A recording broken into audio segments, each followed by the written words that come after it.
que tu sois pasteur, que tu sois missionnaire, que tu sois responsable d'église, que tu sois un simple guerrier ou une guerrière de cette assemblée. Ce soir, j'aimerais te rappeler ce que tu ne veux pas te rappeler, le dernier jour. Vous savez, nous vivons tellement des choses et nous cherchons tellement des choses. Nous courons après tellement de choses que nous oublions l'essentiel. Ce verset est écrit aussi dans la Bible. Oui, celui qui dit tu ne seras jamais la queue mais tu seras la tête, béni sois-tu. Celui qui dit aucun malheur ne m'arrivera, béni sois-tu. Mais à un moment donné, toutes ces choses n'auront plus de sens. Qui attaque qui veut manger qui veut détruire qui bloque le miracle de qui. Toutes ces choses arrivées à un moment n'auront plus de sens. Ce jour-là, le maître de la maison se lèvera pour fermer la porte. Il est celui qui ferme la porte. Le royaume éternel, le royaume de Dieu ne dépend pas de ta grand-mère qui veut te tuer. Ça dépend de ton comportement sur la terre. Il a dit à Noé, fais rentrer les animaux deux par deux dans l'arche. Mais Noé n'avait pas la vocation de fermer la porte de l'arche. C'est Dieu qui a fermé la porte. Parce que Dieu sait le nombre de personnes que lui il attend dans l'arche. Vois l'arche aussi comme étant le royaume de Dieu. Au dernier jour, l'Éternel sauvera des personnes.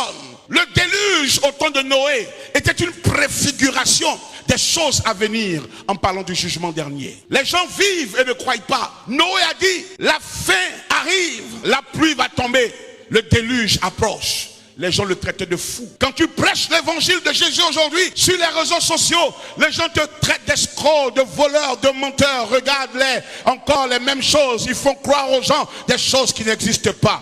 Ça ne date pas d'aujourd'hui. Au temps de Noé, ces personnes avaient aussi leurs aïeux, des gens qui n'ont jamais cru en Dieu. Mais un matin, en pleine sécheresse, la goutte d'eau qui a débordé le vase de la terre est tombée. Tous sont morts. Je ne veux pas que tu sois dans le lot de ceux qui meurent. N'oublie jamais qu'il y a un dernier jour. C'est pourquoi veille sur ton cœur plus que toute chose, dit la Bible. Oui, ne vis pas en fonction de ceux qui te coûtent.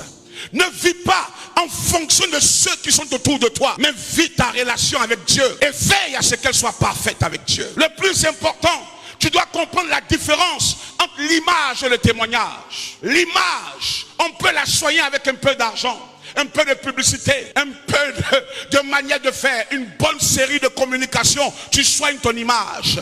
Tu peux soigner ton image aux yeux des hommes. Avec un peu d'intelligence, tu peux faire croire à ton pasteur ce que tu n'es pas. Avec un peu d'intelligence et de malice, tu peux faire croire à toute une assemblée ce que tu n'as jamais été. Mais le témoignage, c'est ce que Dieu sonde dans ton cœur. Et chacun de nous, comme il est venu, repartira. Et ce jour-là, tu comprendras que les jours où tu as dormi dans la présence de Dieu, tu as somnolé dans la présence de Dieu, tu ne t'es pas manifesté dans la présence de Dieu, tu n'as pas mis en vigueur sa volonté, ses commandements, ont été des jours que tu ne peux plus rattraper. Les temps mauvais arrivent.